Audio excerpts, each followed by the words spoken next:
On a routine trip, tension exploded when an arrogant passenger began to humiliate an older man in front of everyone. What he did not realize was that the man was Steven Seagal. In seconds, the bully went from feeling invincible to being subdued by the calm and strength of a true master. What began as an act of contempt ended up becoming an unforgettable lesson in respect and humanity. If you do not want to miss our content, hit the like button and subscribe below. Also, turn on notifications and tell us where you're listening from. We appreciate your support. The bus rattled as it moved along the busy city street. Every seat was occupied by weary passengers. People clutched bags and books, the smell of coffee and perfume mingling with the metallic scent of the rails.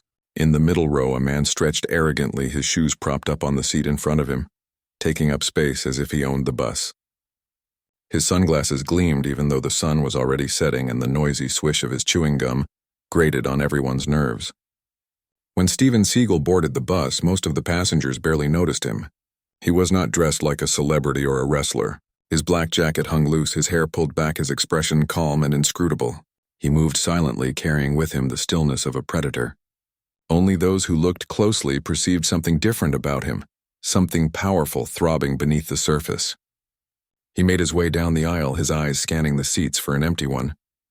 The only available seat was the one opposite the arrogant man who had his legs stretched out over it. Steven stopped there, his gaze fixed on the intruder's shoes.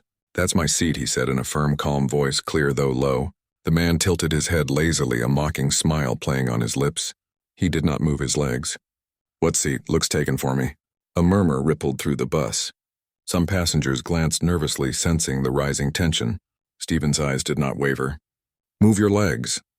The man leaned back further, grinning at the surrounding audience. He wanted a show. "Oh, what are you going to cry about?" The old man could not find anywhere to sit. He deliberately pressed his slippers harder against the cushion, rubbing the dirt into it. "This seat is mine now. Look elsewhere." Giggles erupted from a group of teenagers in the back. Others shrank in their seats, not wanting any trouble.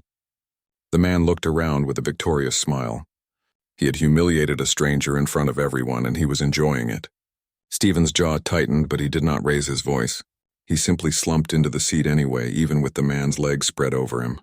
He sat motionless, his imposing figure radiating calm, but also an unyielding power. The arrogant passenger laughed louder. "Look at this guy sitting under my feet like a dog." He pushed his legs further forward until his shoes pressed against Steven's lap. The bus filled with murmurs, the passengers too shocked to intervene. Steven's eyes, sharp and dangerous, slowly rose to meet his. "I'll give you one last chance." His voice was barely above a whisper, but so heavy it chilled the air. "Move your legs," the man snorted, leaning forward. "What if I don't?" Steven's hands moved before anyone could blink. In one swift motion, he grabbed the man's ankle, twisted it, and yanked hard. The arrogant passenger stumbled as his body slid out of his seat and crashed to the aisle floor. The bus held its breath in collective silence. Steven stood erect over him, his boot pressing against the man's chest, pinning him down with terrifying ease. "You thought this was your seat," Steven snarled. "You thought humiliating people made you tough? But respect isn't given to bullies, it's taken away." The man thrashed, but Steven's weight held him steady. Passengers watched in astonishment, some raising their phones, now recording every second. Steven leaned forward, his voice cutting through the air. "Never put your legs on me or anyone else again." Then he let go. The man crawled back to his seat. His face red, sweat dripping, his arrogance shattered. He tucked his legs under the bench, avoiding everyone's gaze. Steven sat back calmly as if nothing had happened. The bus continued moving, the only sound a growing murmur among the passengers. Seagal, Seagal. They had witnessed something unforgettable. The day an arrogant fool put his legs on the wrong man, and Steven Seagal taught him a lesson he'd never forget. The bus groaned as it rolled down the avenue, headlights reflecting off the shop windows. The silence after Steven's first move, twisting the arrogant man's ankle and sending him sprawling, was thick. People shifted uncomfortably in their seats, some with wide eyes in astonishment, others clutching their belongings more tightly. Everyone could feel it. Something raw, something dangerous had entered the air. The arrogant passenger sat back down, panting, his pride more wounded than his wrist. He drew his legs up, trying to hide his humiliation, but the mocking smiles of some of the passengers stung him like daggers. He could hear the whispers, he could see the phones still pointed at him. They had made a fool of him, and such humiliation does not fade away in silence. "Think you're a tough guy?" he snapped suddenly. His voice rose above the rumble of the engine. His face was flushed, his blood boiling. "You think you can embarrass me in front of all these people and get away with it?" Steven didn't turn his head. He remained calm, staring out the window, his hands resting on his knees. His silence wasn't weakness. It was worse, it was indifference, and that indifference shattered what little self-control the man had left. He stood up abruptly, his shoulders slamming against the metal pole beside him. The bus lurched. Some passengers gasped as coffee cups spilled and bags slid across the floor. "You made a mistake," he barked. "I don't care who you are. I'm going to break you right here." Steven finally turned. His eyes were slow, cold, and heavy. "Sit down." The command wasn't forceful, wasn't dramatic, but its weight froze half the passengers in place. The man roared, lunging at him. His fists flew in wide arcs, chaotic with anger, but dangerous in their size and brute force. Gasps filled the bus. Someone yelled, "Stop." Steven moved like water. His hand shot up, catching the fist in midair, stopping it dead in its tracks. His other hand closed around the man's wrist, twisting it roughly. A sharp crack echoed through the air, and the man howled in pain. In the same motion, Steven yanked him forward, and his face slammed against the metal pole with a crack that reverberated throughout the bus. Blood spurted from his nose, staining his shirt. The crowd screamed. Some rose from their seats, phones capturing every angle. The driver glanced nervously in the rearview mirror but did not stop the bus. Even he wanted to see how it would all end. The man staggered, clutching his face. "You broke my nose," he sobbed, his eyes brimming with tears. Steven rose slowly now, commanding his full height. His coat fell open, revealing his imposing figure. His footsteps thundered on the bus floor as he closed the distance. "What you broke was your pride," he retorted. Desperation lit up the man's eyes. He threw another wild, uncoordinated punch. Steven slipped fluidly to the side, his elbow striking precisely in the man's ribs. A dull crunch echoed through the air. The man gasped for breath, doubling forward. Steven's knee shot up with brutal speed, slamming into the man's chest and sending him crashing against the row of seats. A woman screamed as the body landed in her lap, before the man clumsily crawled to his feet, struggling to his feet, furious and panting. But fury was not enough. In desperation, the man grabbed the first thing he could find, an umbrella someone had pulled from the overhead compartment, swiped it like a bat, and hurled it with all his might. The air hissed as it hurtled down the aisle. Steven ducked under the blow. His palm slammed down on the attacker's wrist. The umbrella crashed to the floor. His boot followed, sinking into the man's stomach. The man flew toward the window. The glass rattled violently but did not shatter, and his breath escaped in a harsh groan. Passengers' hands trembled as they clutched their phones, recording every second. The bus began to vibrate with a chant that grew slowly timid at first, then louder. "Seagal, Seagal, Seagal." The man staggered, drenched in sweat, blood trickling from his nose. His voice cracked in despair, pride burning more than pain. You do not scare me. You're nothing, nothing." Steven's face remained serene, impenetrable, but his eyes sharpened like a blade.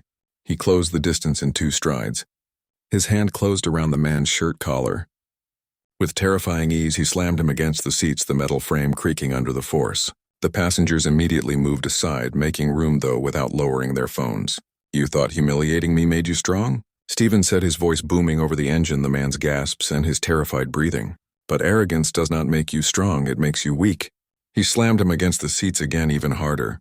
"And weakness like yours with another brutal onslaught always ends up breaking." The man was whimpering now, his hands clawing uselessly at Steven's grip. All his strength had vanished. His arrogance drained, reduced to nothing but fear. Steven released him. The body slumped in the aisle, groaning, clutching his ribs, too mangled to rise. The bus fell into absolute silence, broken only by the man's pathetic whimpers. And then the crowd erupted. The cheers shook the walls, the applause thundered, and the chant returned with even greater force. "Seagal, Seagal, Seagal." Steven calmly adjusted his coat as if nothing had happened. He sat back down, arms crossed. The bus continued rolling, each passenger wide-eyed, murmuring amongst themselves. The man who had tried to humiliate Steven Seagal would forever be linked to that day when he chose the wrong seat and paid with the hardest lesson of his life. The bus roared forward, each jolt of the wheels marking the pulse of the passengers who had just witnessed something unforgettable. The arrogant man was huddled in the aisle, clutching his ribs, his bloodied face a mask of disbelief. His once booming voice had been reduced to muffled wails, drowned out by the relentless chanting inside the bus. "Seagal, Seagal, Seagal." The phones glowed like a cluster of luminous eyes, capturing every detail of the fall. Whispers ran through the seats. "I cannot believe it. Did you see how fast he moved?" That guy picked the wrong seat for the wrong man. Steven was sitting again as if nothing had happened. His coat was neatly arranged around him. He was not sweating, not even agitated.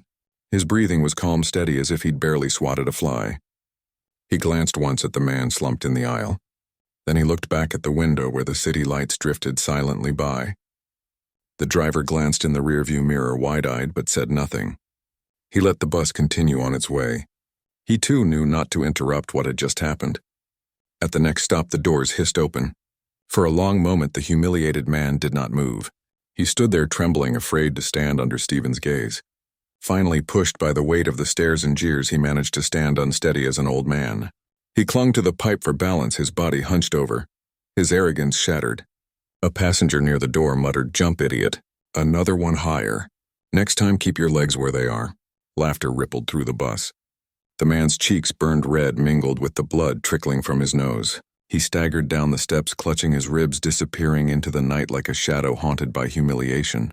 The doors closed behind him, and with that he was gone. The bus erupted in applause and cheers again. The singing resumed. Phones were raised even higher. Steven did not react. He remained motionless, hands clasped, eyes staring straight ahead. His silence was louder than all the noise around him. The man, still reeling from the blow, tried to get up. But before he could react, Steven Seagal was already standing in front of him, as solid as a wall. His piercing gaze made him back more than any physical blow. "That was all your courage," he said. "Humiliate a woman and then come after me. If you want to show strength, first learn respect." Steven said, his voice low but full of authority. The passenger, red with anger and shame, lunged at him again with a roar, trying to land a desperate right hook. The entire bus held its breath, but Steven, with astonishing calm, twisted his torso and caught the aggressor's arm mid-strike. With a slight twist of his wrist, he pinned him against the nearest seat, eliciting a cry of pain. The other passengers began to react. Some took out their phones to record what was happening. Others murmured among themselves, incredulous at seeing that burly man subdued so easily. The woman who had been humiliated moments before looked at him with teary eyes, a mixture of relief and astonishment. The driver, without stopping, shouted in the rearview mirror, "Hey man, get a grip. Or I'll call the police at the next stop." But it was not necessary. Steven released the aggressor with a sharp shove that left him sitting defeated, panting, his pride shattered. The bus was once again filled with a heavy silence, broken only by the clatter of the engine, and everyone's eyes fixed on Steven. No one dared to say anything, but everyone knew they had just witnessed something they would never forget. The silence on the bus was so thick you could cut it with a knife. All eyes were on Steven, who stood calmly as if nothing extraordinary had happened. However, the aggressor was still not ready to accept the humiliation. His breath ragged and fury blazing in his eyes, he muttered through gritted teeth, "This is not over." He tried to stand again, but Steven looked straight at him, motionless, with a calmness that only instilled more fear than any threat. With a simple gesture of his hand, he stopped him before he could take a step. "You already had your chance. Do not waste it again," he said firmly, almost as a final warning. The passengers began to murmur among themselves. "That guy's crazy. If he keeps this up, he does not understand he's going to get torn to shreds." An elderly woman sitting at the front bravely intervened. "That's enough, young man. We're all tired of your abuse. No one here has to put up with your rudeness." The woman's words ignited something in the others. Suddenly, several voices rose up against the arrogant passenger, who just moments before had intimidated everyone. Now he was cornered not only by Steven, but by the entire bus. The man swallowed hard, looking around, noticing how the crowd that had once feared him now despised him. For the first time, he had nothing to say. Steven, without taking his eyes off him, sat back down as if the matter were settled. His composure conveyed a clear message. True strength lies not in humiliating others or raising your voice, but in knowing when to stop. The bus continued on its way, but the tension still hung in the air. Something told everyone that this was not over. The journey continued, but the atmosphere inside the bus was no longer the same. Where discomfort had once reigned due to the arrogance of the disruptive passenger, now a mixture of respect, calm, and a quiet awe toward Steven Seagal prevailed. The aggressor, huddled in his seat, avoided looking at anyone. The man who minutes before had felt like he owned the bus was now nothing more than a defeated shadow swallowing his own pride. A little girl who had watched everything with wide eyes timidly got up from her seat and approached Steven. In an innocent voice, she said, "Thank you for defending us. My mom always says that heroes do not wear capes." Steven smiled gently, bending down to her eye level. "Your mom is right. A true hero does not need a cape, just a heart to do what's right. The words resonated deeply with everyone present. The driver, upon hearing this, intervened. "Sir, I do not know who you are, but what you did here taught us all a lesson." Stephen, with his characteristic calm, replied, "It's not about fighting or proving who's stronger. It's about respect. No one should humiliate others to feel superior." The passengers applauded softly, some moved to tears. The woman who had been humiliated at the beginning looked up and said gratefully, "You gave us back the dignity he tried to take from us." "Thank you." The bus stopped at the next stop. The arrogant man got off without looking back, defeated not only by Stephen's strength, but by the truth he had just witnessed. As the bus resumed its journey, the passengers looked at Stephen not as a movie star or a famous martial artist, but as a human being who, with a single act of courage, taught them something they would never forget. True greatness is not measured by the strength of the blows, but by the strength of the example. Stephen returned to his seat, closed his eyes in silence, and let the journey continue. Outside, the sun was slowly setting, as if the day itself wanted to pay homage to the man who had transformed a moment of violence into a lesson in humanity. The journey continued, and little by little the atmosphere on the bus transformed into something unexpected. From the initial tension, a kind of camaraderie arose among the passengers. They had all experienced the same thing. They had all witnessed how an act of courage could change the course of an ordinary day. The woman who had suffered the humiliation approached Stephen, her voice filled with emotion. "Sir, you did not have to get involved, but you did. That means so much to me." Stephen looked at her calmly. "Respect is not a favor. It's a right. No one should take it away from anyone." The words hung like an echo in the silence. An elderly woman added with a smile, "Today reminded us that there are still good people in this world." The driver, curious and grateful, asked, "How did you learn to handle situations like that? Most of us would have been scared." Stephen took a deep breath before answering. "True discipline is not about fighting, but about controlling violence. I learned that strength only has value when it's used to protect, never to oppress." The passengers nodded, understanding that what they had just witnessed was not just a fight avoided, but a life lesson. As they arrived at the last stop, several people said goodbye to him with gratitude. A woman shook his hand, a young man asked him for advice, and the little girl who had called him a hero earlier gave him a small drawing she had made in her notebook during the ride. It depicted a man standing in front of a giant with the simple phrase, "Thank you for watching over us." Stephen accepted the drawing. He folded it carefully and put it in his jacket pocket. With a slight smile, he got off the bus and disappeared into the city crowd, leaving behind not just a memory, but an indelible mark on everyone who had seen him. And so an ordinary day on an ordinary bus became a story that everyone present would tell again and again. The story of when a man taught them that true power is not shouted, it's demonstrated in silence.